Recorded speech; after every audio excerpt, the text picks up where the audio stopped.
Hello, hello, hello, everybody. I am Recie Myers, and Hello, I'm Roland Myers. every day we come to you Monday through Friday just to share a little nugget or two with you. Um, we are speaking to spiritual entrepreneurs, people who are destined, they know that they have a purpose, and they are not willing to just settle. So, I think a couple of weeks ago we were listening to Les Brown. He was talking, and he mentioned someone I'd never heard before, and so I thought, let me find out who this person is. And so the person's he had been talking about was Norman Vincent Peale. So I looked him up just to find out what he had to say, and he has a whole bunch of information, but we just listened to a little segment of one of his recordings. And Norman Vincent Peale's an elderly, I don't know if he's still alive, but he's an elderly gentleman. And he was talking about when he was much younger, he had attended a conference of some sort with all these executives, over 5,000 executives that came for a conference. And as he was listening, the gentleman said he was listening to the man who owned the company where all these people had gathered. His name was William H. Danforth. Yeah, William H. Danforth. He was the president. And he told the story of when he was a little boy. He was very sickly. And he said something to his teacher, like, life is so tough, and I'm not going to be living anyway, because he was sickly, he was scrawny, thin. And so he had a very pessimistic view of life for himself.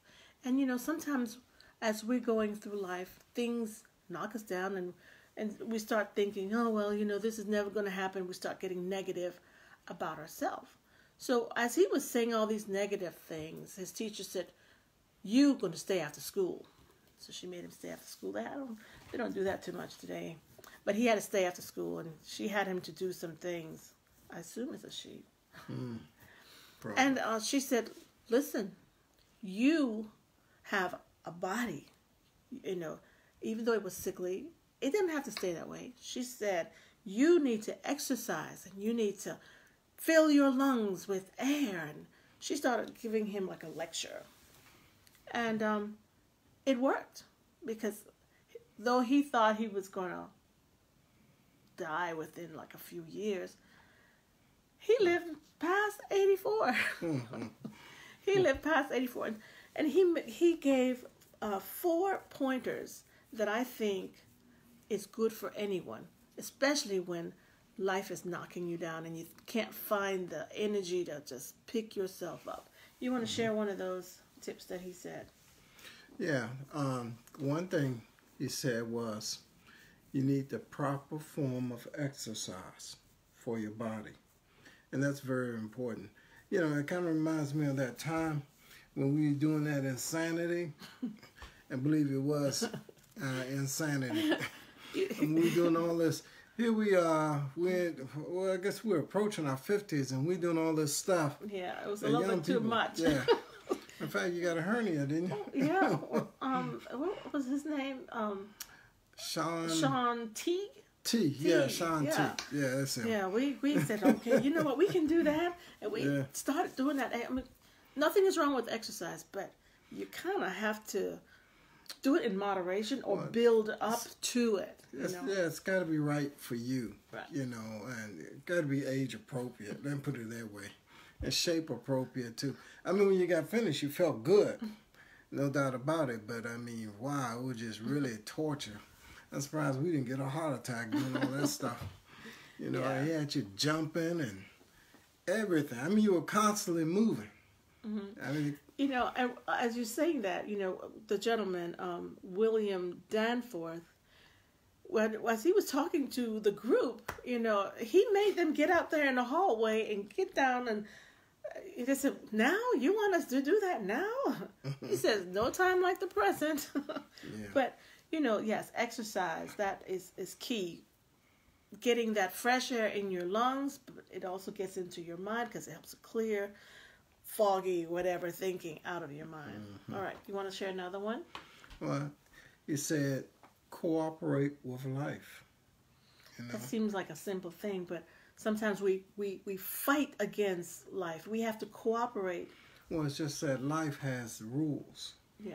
You know, we need to discover what those rules are and follow the rules. Practice them.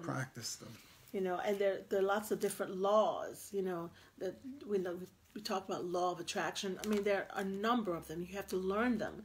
And he said, and here is the rule book. Many of those laws are found right in the Bible. Right. And he said, don't fight it. You know, learn the rules. Yeah. Yeah, you can go do the next one. All right. He says, life is adjusted according to proper scientific formulas and procedures. So, you know, that's what life is. And you can manifest the things that you want in your life, you know, but there are formulas, there are rules, they're scientific, you know, and we have to abide by those things. When we don't, we just make life more difficult and challenging for ourselves. Right. Was there another one? Did you have another one? No, that was basically it. Just a lot of things in life we don't have because we don't ask for it. Yeah. That's a Bible principle too. Yeah. He kind of brought that up. And, you know, a lot of things require seeking. Yeah. You know, things are not going to just fall into your lap. Life, I mean, nothing is just going to fall into you. You have to diligently seek, prepare for it. And you have to want it. You have to have that desire, and you make that decision. Right. You know. It's like he could have settled for his poor health and felt sorry for himself. Yeah. But, you know, he did something about it. And, you know, that's a lesson for us. You know, things not going like you want to, you know, do something about it. Right. There's always something that can be done. That's right. You know, that's my motto. There's always something that can be done. Right. Yeah. And there again, we are spiritual entrepreneurs, people who are not willing to just settle.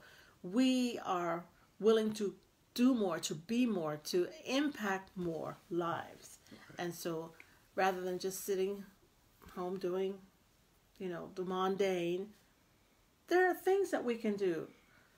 You're never too old and you're never too young. You're never too old to learn something new, and you're never too young to teach someone. Yeah. We all have value, and we have greatness within us. And so that's what we are. Thank you for the heart. Thank you for the love. Well, like they said, NASA, close the door and work the problem. Focus. Yeah, focus. So that's what we have for you today, short and sweet. And Roland and I will be back again tomorrow. Yeah, hopefully on time. And if we've said anything that resonates with you, you know, again, this seems so simple, but again, nothing is just going to happen. You have to make it happen, and it takes you to make the decision to do it. Mm-hmm. We thank you for joining us. Do share this out. If you're catching the replay, be sure to put #replay. Tell us where you're tuning in from. And again, we thank you for joining us. Hi, Sharna.